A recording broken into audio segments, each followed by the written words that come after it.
je commence ce matin en continuant de la même manière que je suis parti en vacances.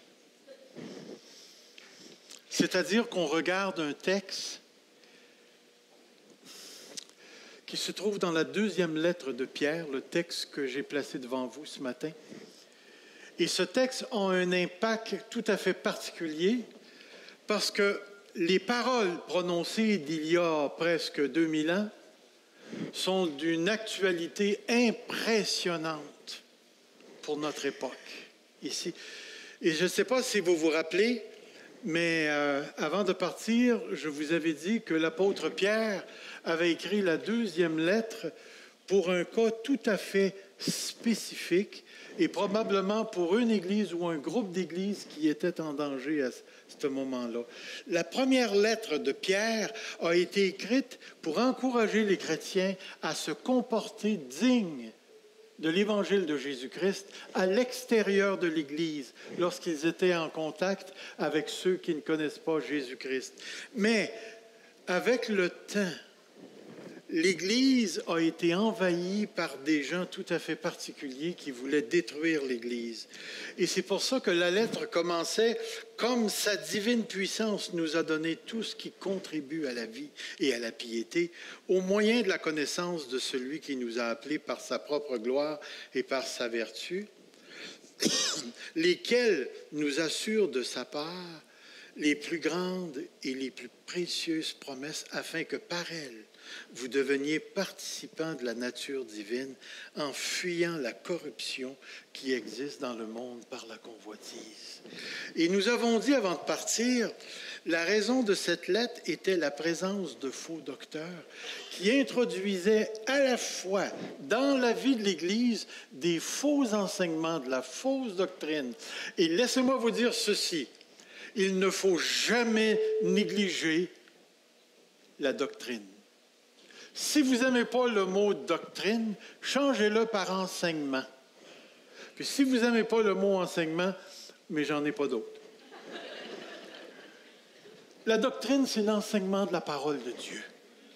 Et ces gens-là se permettaient de prendre ce qu'il y a de plus précieux pour une Église, c'est-à-dire ce qui nous a été légué par la tradition apostolique, qui est la parole même de Dieu, et se permettaient de la tordre pour être capable d'arriver à ce qu'on voit ensuite, l'immoralité.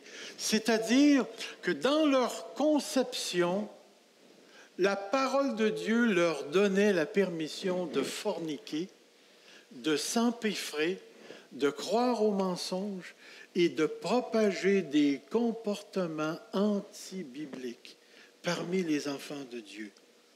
Et c'est tellement important pour nous aujourd'hui parce que nous vivons encore à ce moment ici, dire aux croyants, vous avez été équipés pour vivre pour Dieu en toute situation, donc vous pouvez faire face à cette situation dans l'Église. Vous savez, l'une des choses dont l'Église a besoin aujourd'hui, c'est d'avoir des lignes morales tracées et claires. De plus en plus, la moralité devient grise. Et c'est facile d'effacer les lignes en utilisant des demi-vérités. Et c'est pourquoi je sens le besoin d'approfondir ce texte pour que nous puissions ensemble voir la pertinence de la parole de l'apôtre Pierre. Le verset 3 et 4 du premier chapitre de la deuxième lettre de Pierre répond à 3 questions précises. Qu'est-ce que Dieu nous a donné?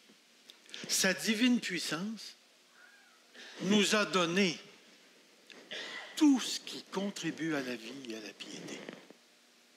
Tout ce qui contribue à la vie et à la piété. Et nous avions dit par rapport à ça que tous les enfants de Dieu, ceux qui ont connu la nouvelle naissance et qui l'ont expérimenté, n'ont pas seulement reçu, 1, le pardon des péchés et 2, le don de la vie éternelle, mais ils ont reçu la capacité de vivre pour Dieu en toute situation. Et comprenez bien, ça ne veut pas dire que vivre pour Dieu en toute situation, ça veut dire que ça va bien aller. Vous demanderez quand vous serez arrivé, à l'apôtre Pierre, comment est-ce qu'il a aimé ça, se faire crucifier la tête en bas pour son sauveur?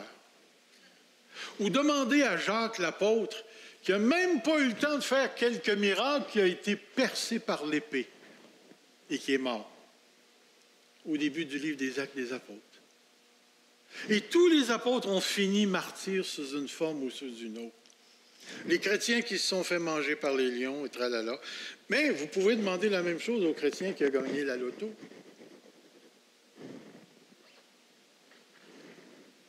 Dieu nous a donné la capacité de vivre millionnaire comme pauvre.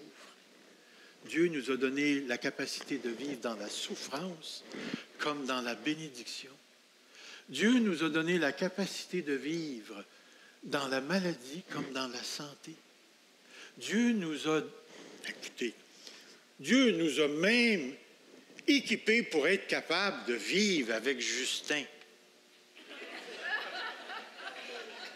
Il faut qu'il nous ait équipés, pas à peu près, là. Voyez-vous l'idée? C'est que le chrétien a reçu un trésor véritable. Et ce matin, ce qu'on va faire, c'est qu'on va répondre à la deuxième question. Comment nous l'a-t-il donné? Et la semaine prochaine, Dieu voulant, on va répondre à la troisième question. Pourquoi nous l'a-t-il donné? Dieu nous a donné la capacité de vivre pour lui en toute situation. Savez-vous que c'est une parole effrayante quand on pense à ça? Avez-vous rencontré des chrétiens ou des chrétiennes qui sont pris dans un mauvais mariage et que là sont obligés de vivre dans ça?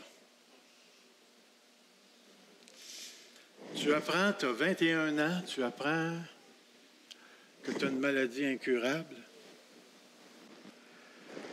Tu t'en vas en voiture, tu as un accident, tu perds tes 2 jambes, tu te ramasses en chaise roulante.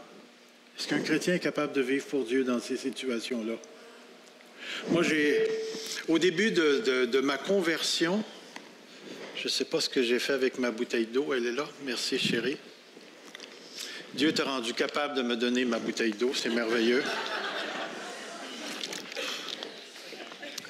Au début de ma vie chrétienne, j'étais avec l'Église baptiste de Drummondville, puis l'Église était vraiment en feu, puis on travaillait fortement à l'implantation d'églises, et un frère a parti une église à Saint-Hyacinthe. Et puis à un certain moment donné, les frères et les sœurs de Saint-Hyacinthe sont arrivés à l'église de Drummondville, puis tout d'un coup, je vois ce gars-là rentrer dans sa chaise roulante, qui était toute courbée, là. Puis il était vraiment maigre, avec une grosse tête. Puis il portait le plus beau nom du monde, Serge. Puis, quand il est rentré dans l'église, c'est lui qui a parlé, qui a apporté la parole. Puis à toutes les fois qu'il voulait parler, il fallait qu'il fasse... Puis là, il pouvait donner un mot, puis là, il pouvait parler. Puis en dedans de moi, je me disais, ce gars-là, il est réellement désavantagé. Comprenez bien ce que je veux dire. Il aime Dieu de toute sa force et de tout son corps. Dans une telle situation, Dieu l'a rendu capable de vivre pour lui. De vivre pour lui. Frère, il faut que l'on croie que Dieu nous a donné la capacité de vivre saintement. Tout ce qui contribue à la vie, à la piété, c'est-à-dire à la vie de sainteté. Et les chrétiens de l'époque de Pierre avaient besoin d'entendre ça parce que la corruption était entrée dans l'Église. Je tourne. Ces 3 questions posent le fondement qu'avait besoin l'Église de l'époque. Nous assistons actuellement à l'écroulement des valeurs religieuses dans notre société. Nous assistons actuellement à l'émergence d'une spiritualité flottante sans ancrage biblique et qui provient de l'homme rebelle plutôt que de Dieu. Que nous a-t-il donné? On vient de le voir. Nous avons noté le lien entre la puissance de Dieu et la vie pieuse. Et je ressouligne, si je fais cette introduction, c'est qu'elle est tellement importante pour ce qui s'en vient. Alors, tous les croyants ont reçu la capacité de la vie pieuse, et la vie pieuse ne dépend pas des circonstances ni des situations. On peut être saint en toutes circonstances. Comment nous a-t-il donné? Le texte dit clairement, il nous a donné par le moyen de la connaissance de celui qui nous a appelés par sa propre gloire et sa propre vertu. Regardez, le texte le dit. Dans le début de la lettre, l'apôtre Pierre, Simon-Pierre, serviteur et apôtre de Jésus-Christ, à ceux qui ont reçu en partage une même foi du même prix que la nôtre, par la justice de notre Dieu et du Sauveur Jésus-Christ, que la grâce et la paix vous soient multipliées par la connaissance de Dieu et de Jésus-Christ, notre Seigneur. Si vous regardez bien, la connaissance nous est présentée comme un moyen pour atteindre quelque chose. Et lorsqu'on arrive dans l'autre, comme sa divine puissance nous a donné tout ce qui contribue à la vie et à la piété, au moyen de la connaissance de celui qui nous a appelés par sa propre gloire et par sa vertu. Encore une fois, l'apôtre Pierre nous présente la connaissance de Dieu, non pas comme un objectif à atteindre. Tu dois apprendre à connaître ton Dieu. Non, dans le contexte où on se trouve, la connaissance devient le moyen pour atteindre autre chose. Dans le premier cas, dans le premier verset, ça a rapport avec la grâce, où par la connaissance de Dieu, la grâce nous est accordée. Il y a une dynamique entre la grâce de Dieu et la connaissance de Dieu. Plus tu connais Dieu, plus tu vas expérimenter les profondeurs de la grâce qui t'a été donnée. Ici, la connaissance joue un rôle capital pour, comment je dirais ça, pour déterminer la véracité de la première phrase. Comme sa divine puissance nous a donné tout ce qui contribue à la vie et la piété, et comment est-ce que Dieu nous a donné? Il nous a donné par le moyen de la connaissance de celui qui nous a appelés. Et frères et sœurs, prenons le temps ce matin de nous arrêter sur que veut dire le mot connaissance. Qu'est-ce que ça veut dire connaître? Normalement, la connaissance, c'est ceci. La connaissance a un contenu, ce qu'on appelle cognitif, de la connaissance. Ensuite, le contenu évidentiel, c'est-à-dire l'état de choses. Puis j'ai marqué en dessous l'exemple des 2 toasts, le pain grillé. Qu'est-ce que je voulais dire par ça déjà? Ah oui.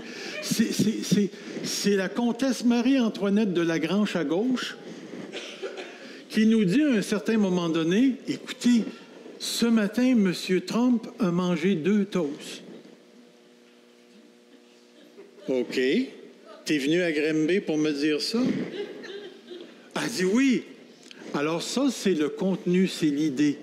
M. Trump a mangé 2 toasts.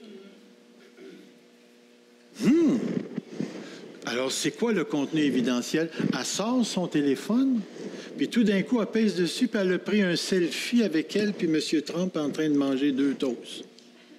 Là, vous avez l'état de choses. La connaissance a un contenu cognitif et la connaissance a aussi un contenu qu'on appellerait l'état de choses. L'état de choses. Lorsqu'on parle de Dieu, on parle de quelque chose de tout à fait spirituel. Et lorsqu'on parle de la connaissance de Dieu, on parle d'une connaissance tout à fait particulière. Et je vais vous dire pourquoi cette connaissance, elle est tellement particulière. Avez-vous déjà parlé avec quelqu'un qui vous dit « Moi, je crois seulement ce que je vois ». Moi, là, c'est basé sur les faits. Et tout ce qui n'est pas fait, factuel, ça n'a rien à voir. Moi, généralement, je n'ai pas de misère. S'ils sont mariés, je demande au gars, t'aimes-tu ta femme? Fait que là, je vais apprendre 2 choses. Je vais apprendre que peut-être qu'il est menteur, parce qu'il va me dire oui, je l'aime, ou non, je ne l'aime pas. Puis ensuite, il va me dire si c'est un fait ou si ce n'est pas un fait. Avez-vous déjà mis l'amour sous un microscope? Êtes-vous capable de faire ça? C'est impossible que la connaissance ne soit que factuelle. Mais il y a quelque chose de plus intéressant que ça. Savez-vous une chose? Que si vous avez Jésus-Christ dans votre cœur et que vous êtes sauvé, vous possédez une connaissance qui est inaccessible aux êtres humains. Regardez le texte. En effet, qui parmi les hommes connaît la pensée de l'homme, si ce n'est l'esprit de l'homme qui est en lui? De même, personne ne connaît la pensée de Dieu, si ce n'est l'Esprit de Dieu. Alors, tout ce qui relève de l'homme, tu peux le connaître. Mais tout ce qui relève de Dieu, ça t'est inaccessible. À moins que, et là on arrive à ici, par l'Esprit seulement. Or, nous n'avons pas reçu l'Esprit du monde, mais l'Esprit qui vient de Dieu afin de connaître les bienfaits que Dieu nous a donnés. La connaissance de Dieu, elle est communiquée par le Saint-Esprit. Par le Saint-Esprit seulement. Seulement. Si une personne aime Dieu et connaît Dieu, c'est parce que quelque part dans sa vie, elle a vécu des événements ou un événement en particulier où l'Esprit est venu dire à son esprit qu'elle est un enfant de Dieu. Et il a allumé la lumière spirituelle, la lumière qui vient de l'Esprit, afin que cette personne-là connaisse Dieu. Regardez la suite du texte. J'espère que vous pouvez lire, que ce n'est pas trop petit. Il nous est dit, et nous en parlons avec des paroles qu'enseigne la sagesse, et nous n'en parlons non avec les paroles qu'enseigne la sagesse humaine, mais avec celles qu'enseigne l'Esprit. Ainsi, nous employons un langage spirituel pour examiner ce qui est spirituel. Mais l'homme naturel n'accepte pas ce qui vient de l'Esprit de Dieu, car c'est une folie pour lui. Il est même incapable de le comprendre parce que c'est spirituellement qu'on en juge. C'est par l'Esprit qu'on en juge. L'homme dirigé par l'Esprit, au contraire, juge de tout. Il n'est lui-même jugé par personne. En effet, qui a connu la pensée du Seigneur pour l'instruire? Et là, l'apôtre Paul fait une affirmation sur tous les enfants de Dieu. Or, nous avons la pensée de Christ. Frères et sœurs, si tu connais Dieu, c'est qu'il s'est passé quelque chose en toi. Et ce qui s'est passé a introduit une connaissance qui n'était pas là auparavant, c'est-à-dire la parole de Dieu. La connaissance dont l'apôtre Pierre et l'apôtre Paul parlent est une connaissance rédemptrice, c'est-à-dire, or, la vie éternelle, c'est qu'ils te connaissent. Toi, le seul vrai Dieu est celui que tu as envoyé, Jésus-Christ. Et n'allez pas penser que connaître, ça veut dire connaître d'une manière encyclopédique ou d'une manière scientifique. La connaissance dont on parle présentement, cette connaissance, elle est relationnelle. Bien-aimés, aimons-nous les uns les autres, car l'amour est de Dieu et quiconque aime est né de Dieu et connaît Dieu. Celui qui n'aime pas n'a pas connu Dieu, car Dieu est amour. Le verset suivant, nous connaissons que nous demeurons en lui et qu'il demeure en nous en ce qu'il nous a donné son esprit. Qu'est-ce que nous sommes en train de dire en bout de ligne? Voici ce que nous sommes en train de dire. La connaissance de celui qui nous a appelés est une connaissance spirituelle qui relève du Saint-Esprit. C'est une connaissance rédemptrice, c'est-à-dire qu'elle conduit au salut. C'est une connaissance relationnelle, c'est-à-dire qu'elle ne s'acquiert pas à moins que nous ayons une relation avec Dieu par le salut qui nous est donné lorsque le Saint-Esprit entre en nous et produit la nouvelle naissance. L'Esprit souffle où il veut. Quiconque est né de la chair est chair, mais quiconque est né de l'Esprit. C'est tellement important pour nous de réaliser qu'il est impossible d'accéder à Dieu, d'accéder à son salut, d'accéder aux bénédictions que Dieu donne sans recevoir quelque part cette connaissance de Dieu. Mais il y a un autre point qu'on va voir la semaine prochaine. La connaissance de Dieu, elle est sanctificatrice. C'est-à-dire qu'elle conduit toujours à la sainteté. À la sainteté pratique. À la sainteté démontrée. Et c'est pourquoi la parole dit, vous les reconnaîtrez à leurs fruits. Et quelle est la volonté de Dieu? On va le voir dans 1 Thessaloniciens. La volonté de Dieu, c'est que vous soyez sanctifiés, que vous soyez purs. Et tout le travail de l'Esprit a pour but de nous emmener cette connaissance de Dieu qui est le moyen par lequel le fruit de l'action de Dieu se produit dans nos vies. Alors, lorsqu'on parle de connaître Dieu, comprenez bien, nous ne sommes pas en train de parler d'un cours de théologie systématique où tu vas étudier les attributs de Dieu. C'est une très, très bonne affaire, mais la connaissance dont l'apôtre Pierre parle dans le texte qui nous intéresse ce matin, c'est une connaissance salvatrice. C'est une connaissance qui conduit au salut, qui conduit au salut. Et ce matin, j'aimerais te poser une belle, grande question, et c'est celle-ci. As-tu la vie éternelle? As-tu la vie éternelle? Est-ce qu'il y en a qui ne savent pas? Moi, là, je demande aux gens, lorsque je suis dans une conversation sur ce thème de la vie éternelle, je leur dis, dis-moi, est-ce que tu sais que tu as la vie physique? Généralement, la personne elle reste surprise parce qu'elle ne sait pas trop de quoi je parle. Fait que la première réaction, c'est « Hein? » Ah oui, as-tu la vie physique? Est-ce que tu le sais que tu l'as? Généralement, la personne va me dire « Oui ». Puis là, je lui pose d'autres questions. « T'es certain? Trouve-moi donc que tu as la vie physique. » Je bouge, je mange. Puis là, je leur pose la question. C'est quoi la différence entre un mort et toi? Parce que, écoute, si tu bouges pas puis tu respires pas trop fort... Écoute, il y a des acteurs qu'on dirait que sont vraiment morts dans les films. Moi, en tout cas, je fais ça. Je ne sais pas si vous faites ça quand vous regardez un film. Moi, je le regarde la bédaine. Je veux voir si ça bouge. Il y en a qui sont bons, mon ami. C'est pas des farces, hein? Puis là, j'insiste. C'est quoi la différence entre un mort et toi?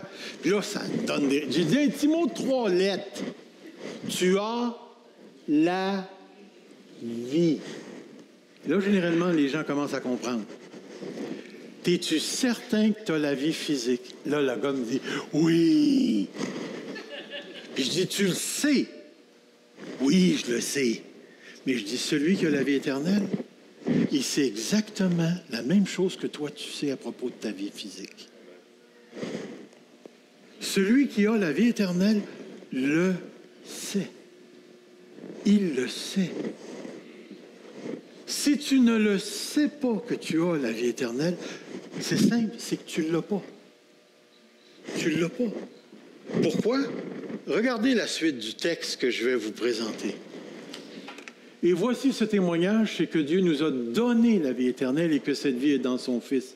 Celui qui a le Fils a la vie, et celui qui n'a pas le Fils n'a pas la vie. Je vous ai écrit afin que vous sachiez, un verbe de savoir, de connaître, que vous avez la vie éternelle, vous qui croyez au nom du Fils de Dieu.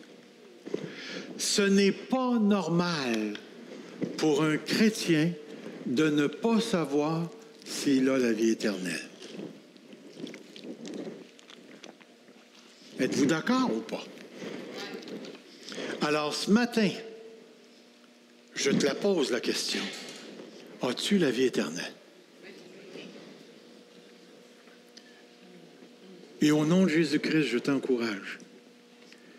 Si tu ne peux pas répondre à cette question-là, je ne sais pas si je vais aller au ciel, je ne sais pas si j'ai la vie éternelle, pars pas d'ici avant d'avoir parlé avec une personne qui peut t'expliquer la nouvelle naissance. t'expliquer que Jésus-Christ est mort à la croix et que dans cette mort, Dieu a choisi pour tous ceux qui vont mettre leur foi dans ce qu'il a fait, de leur donner la vie éternelle, le pardon des péchés et la capacité de vivre pour lui. C'est tellement important pour nous ce matin de réaliser cette vérité. Dieu a fait quelque chose de spécifique pour toi. Réalises-tu que quand tu t'en vas au Tim Hortons et que tu demandes un super de bon café, s'il est bon, à la personne qui est en face de toi qui va te servir, que probablement cette personne-là ne sait même pas qu'elle peut avoir la vie éternelle. Puis pourtant, les gens vont nous servir avec des grandes gentillesses. Les gens vont nous servir avec le beau sourire. C'est certain que c'est ton argent qu'ils veulent, là. Mais écoutez, moi j'ai 2 frères, 3 sœurs puis une mère. Mon père est décédé, ma mère vit encore. Le nombre de fois que j'ai présenté l'Évangile à ma mère, puis toutes les petites idées de New Age, puis du pape, puis du ci, puis du ça, pourtant je lui ai présenté l'Évangile à plusieurs reprises. Puis elle est encore dans la brume. Puis là, je me dis, Seigneur, c'est-tu parce que je ne l'ai pas présenté comme faux? Non, c'est pas du tout. C'est pas du tout. Écoutez, ma mère ne peut pas voir le royaume, puis elle ne peut pas entrer à moins de naître d'en haut par le Saint-Esprit. Avez-vous des enfants qui ont la conscience de Dieu, mais qui ne vivent pas pour eux? Et moi, je vous dis, parents chrétiens, soyez prudents ici et faites pas la gaffe de faire l'équation avec le fait que le petit gars ou la petite fille a été élevée dans l'Église puis qu'elle a été à l'école du dimanche toute son enfance puis une partie de son adolescence et maintenant elle ne veut plus rien savoir de Dieu, de l'Église ou de quoi que ce soit. Ou, à certains moments donnés, elle a la conscience de Dieu parce qu'elle est dans la misère, et puis là, elle appelle « Maman, tu peux-tu prier pour moi? Ça va pas bien. » Ça ne veut pas dire qu'elle a la connaissance. Ça ne veut pas dire qu'elle a la vie éternelle. Moi, je me rappelle à Sherbrooke, il y avait quelqu'un qui venait me voir, puis son fils en particulier a été élevé dans l'école du dimanche et tout. Et puis son fils avait un problème assez important. Et puis le père m'a fait cette réponse. « Oh, il est certainement sauvé parce qu'il prie. » Minute, c'est pas comme ça que ça marche. Savez-vous une chose que le salut fait? Lorsque Jésus entre dans la vie d'une personne, savez-vous ce qui se passe à l'intérieur de son cœur? Je vais utiliser un mot très intéressant, qui est le fun, mais qui en dit profondément des choses. Le mot affection. Celui qui est de la chair s'affectionne. Puis dans le grec, c'est encore plus fort que ça, le mot phronémos, qui veut dire structure. La drive de sa vie est structurée en fonction du monde. Mais ceux qui sont de l'esprit s'affectionnent. Structurent leur vie en fonction de Dieu. Et le mot affection, c'est un mot très fort. Nous, on l'a dilué parce qu'on l'a rapproché des émotions. Puis on va dire, j'ai pas le goût, ou j'aime pas ça, ou ça me plaît pas. Mais n'oubliez pas, dans la Bible, c'est pas comme ça. Dans la Bible, le mot affection détermine la nature du lien que tu entretiens avec la réalité. Si tu t'affectionnes aux choses du monde, c'est que tu n'as pas de relation avec Dieu. Si tu t'affectionnes aux choses de l'Esprit, c'est que l'Esprit a fait un travail dans ta vie qui fait en sorte que tu es capable de prononcer Romains 5,5. Or, l'espérance ne trompe point, parce que l'amour de Dieu est déversé dans nos cœurs par le Saint-Esprit qui nous a été donné.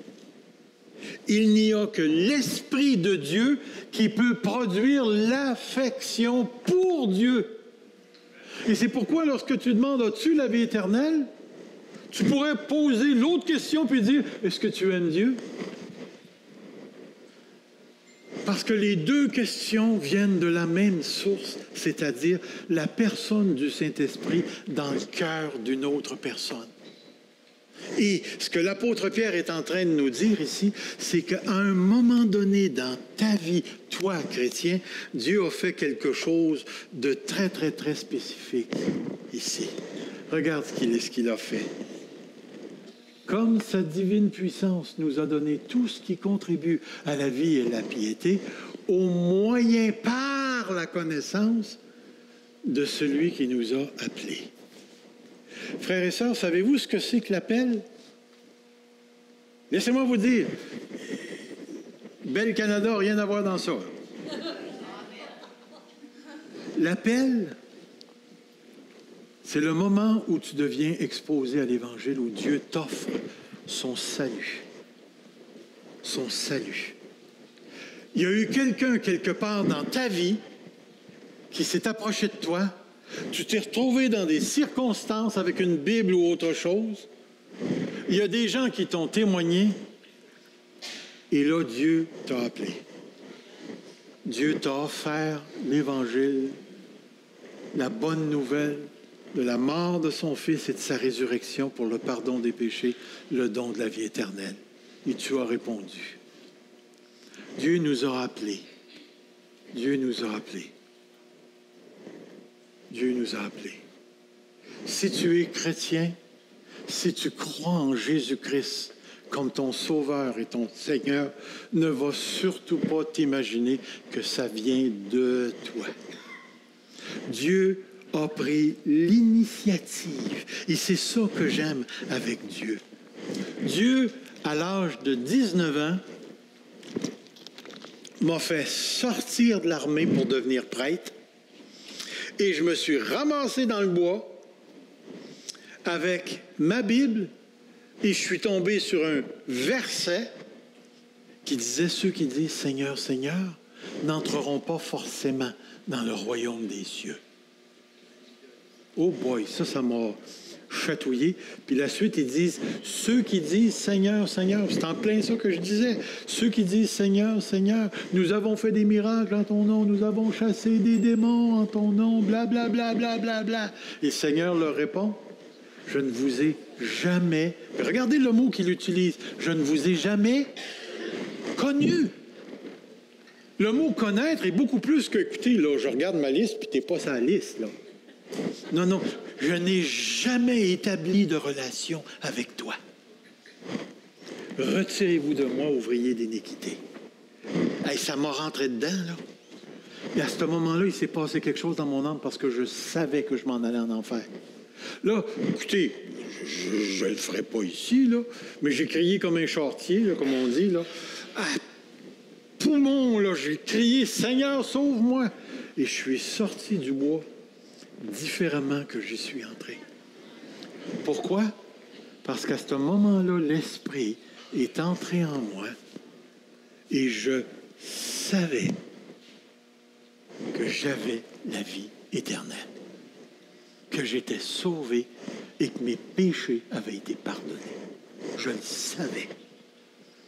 C'est pourquoi je dis ceci. L'appel, c'est l'acte par lequel Dieu invite le pécheur à recevoir la bonne nouvelle du salut en Jésus-Christ. Et à ce moment-là, il se passe quelque chose de tout à fait extraordinaire. Il y a un jeu. Nul ne vient au Père que par moi. Mais aussi, nul ne vient au Père si le Père ne l'attire. Il y a un travail surnaturel, un travail de l'esprit qui se fait dans une conversion.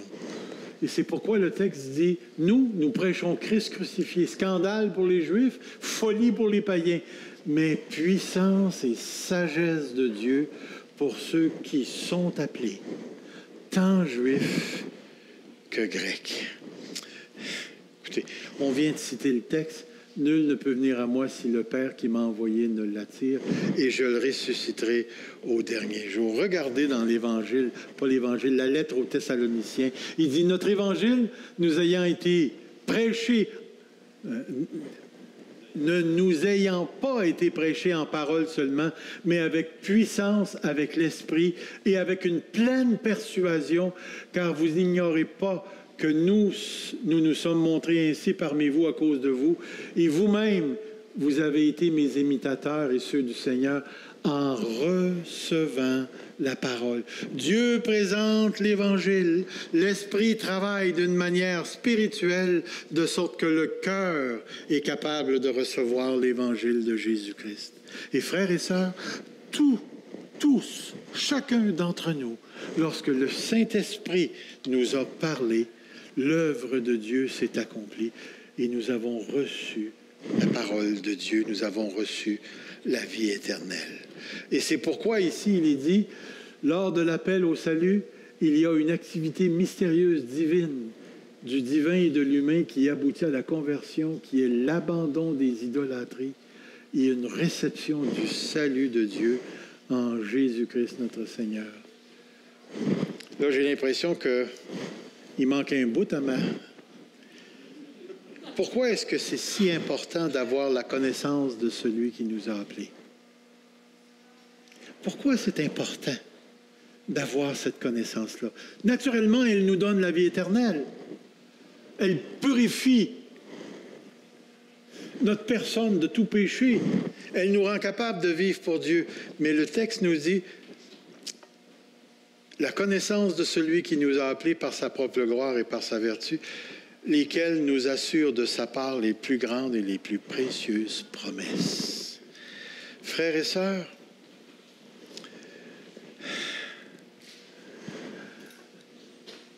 si je vous disais ce matin, une promesse, c'est une parole tout à fait particulière. Écoutez, faites-vous la différence entre « écoute, je te fais un hot dog » et « je te promets de te faire un hot dog ». Êtes-vous capable de faire la différence entre les deux? Est-ce qu'il y en a une? Voyez-vous, excusez, je pense que je vais de... Ah, c'est celle-là que je veux. Une promesse, c'est une parole, mais c'est une parole d'engagement qui garantit l'exécution et l'achèvement d'une chose précise. Oh oui, je vais t'en faire un hot dog. Je te promets que je vais te faire un hot dog.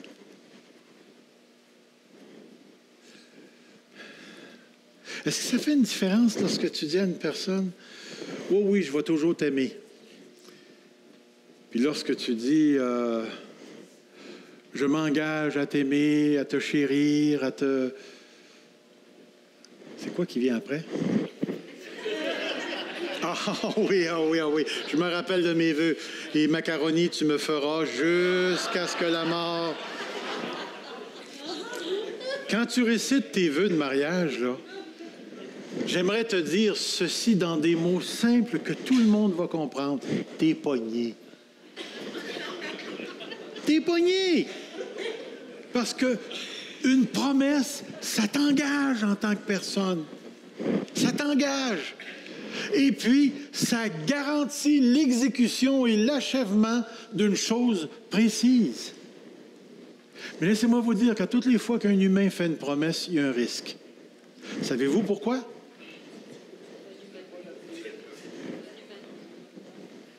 C'est-tu parce qu'on est humain qu'il y a un risque? Moi, je vous dirais, c'est parce qu'on est des pécheurs et qu'on faillit. Mais laissez-moi vous dire, c'est une chose que de dire « Je pourrais te sauver et je vais te sauver, je te sauve » quand c'est Dieu qui parle. Notre Dieu ne peut pas mentir, ne peut pas faillir, ne peut pas se contredire et il est incapable. Oh, ben, c'est toute une phrase. Commencer en disant à Dieu, Dieu est un incapable. Mais il y a quelque chose que Dieu est incapable de faire. Savez-vous c'est quoi? De ne pas réaliser sa promesse. Dieu est incapable de ne pas réaliser sa promesse. Si Dieu s'engage, toute sa personne est engagée dans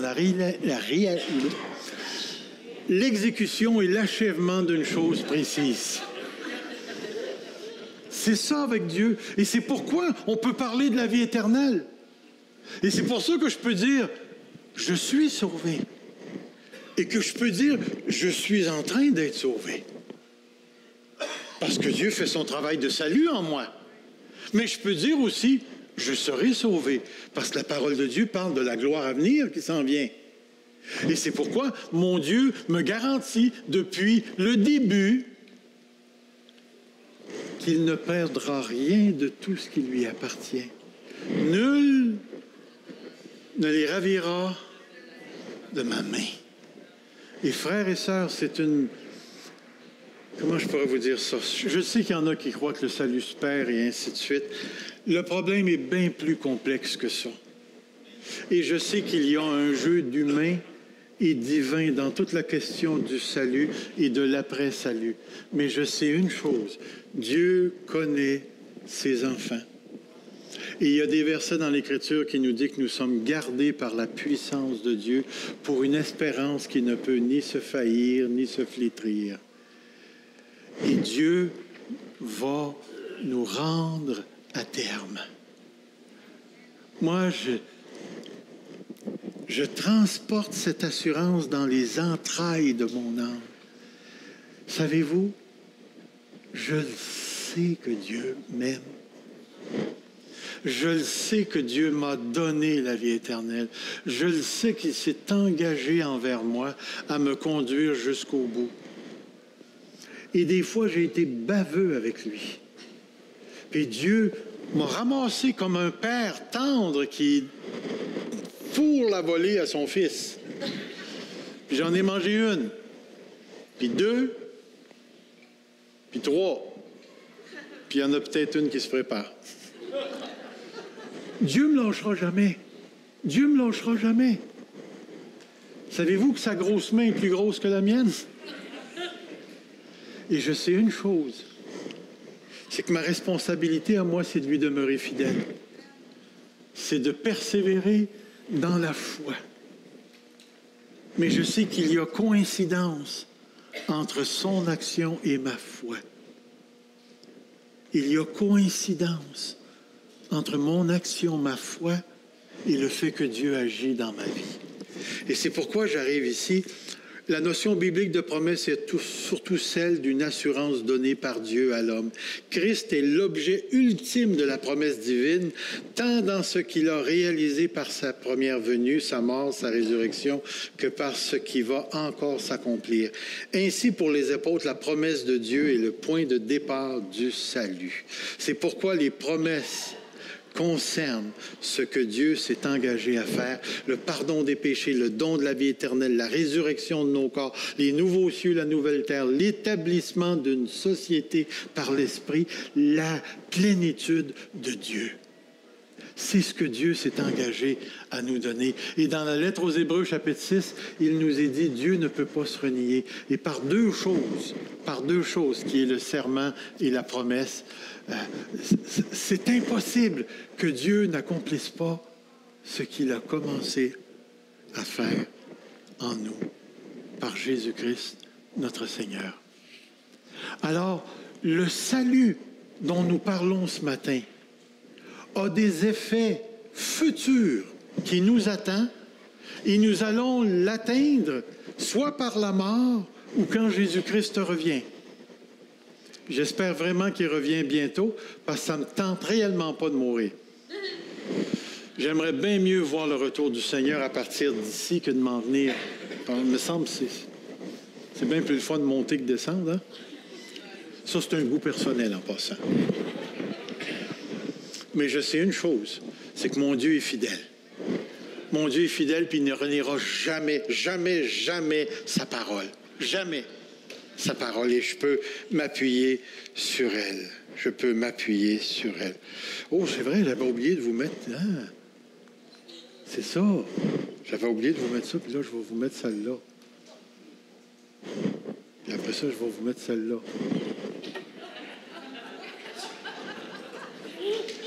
Ça veut tout dire, hein? Je nous encourage ce matin à comprendre ce que l'apôtre Pierre est en train de nous dire. L'apôtre Pierre commence le texte en disant « sa divine puissance ». Et vous vous rappelez que ce n'est pas pour rien qu'il commence avec la divine puissance, parce qu'il y a un rapport entre la puissance de Dieu et une vie sainte.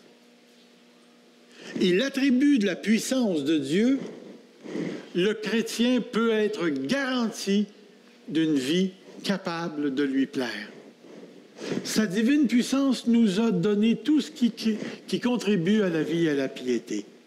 Et ensuite, il nous donne le moyen par lequel cette chose-là nous a été donnée. C'est qu'un jour, tu as rencontré Jésus-Christ. Puis dans cette rencontre, il s'est passé quelque chose dans ton cœur. Et c'est pour ça que c'est toujours important de réaliser ceci.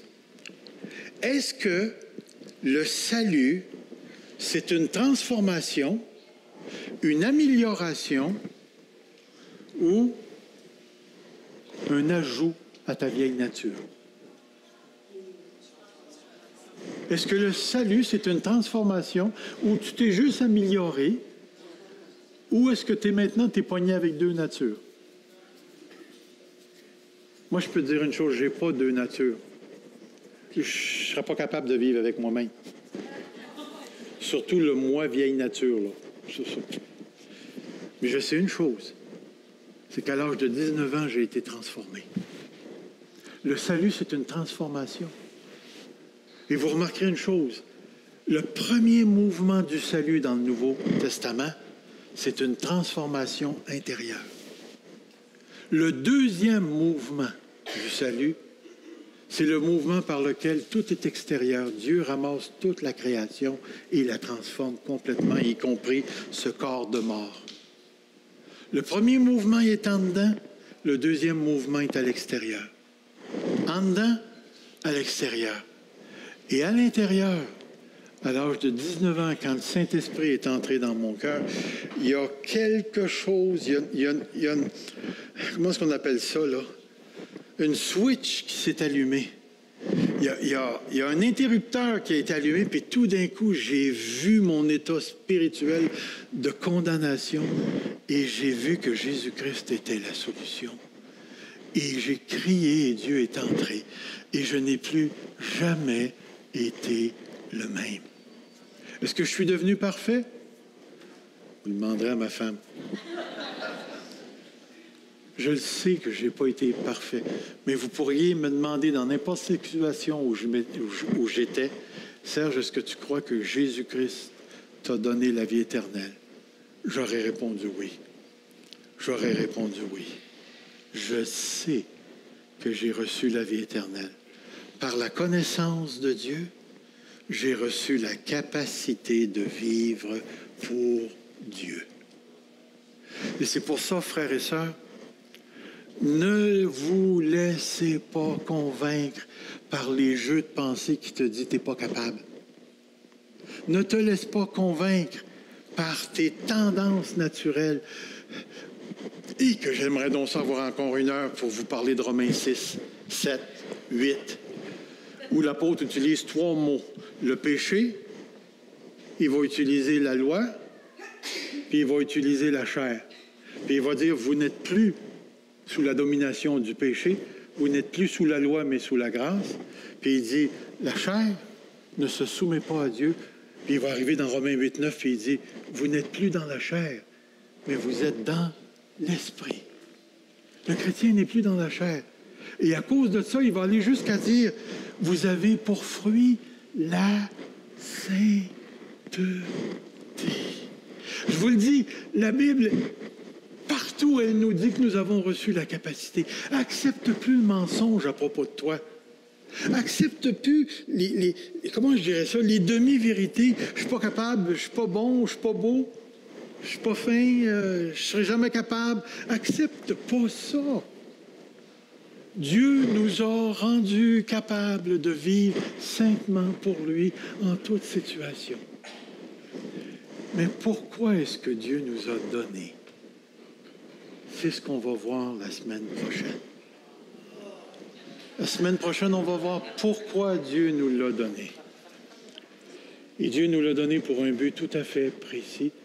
Et toute l'idée de connexion, tout ce qui connecte toutes ces parties-là, c'est que en Jésus-Christ, tu as reçu le pardon des péchés, le don de la vie éternelle et la capacité de vivre pour Dieu en toute situation.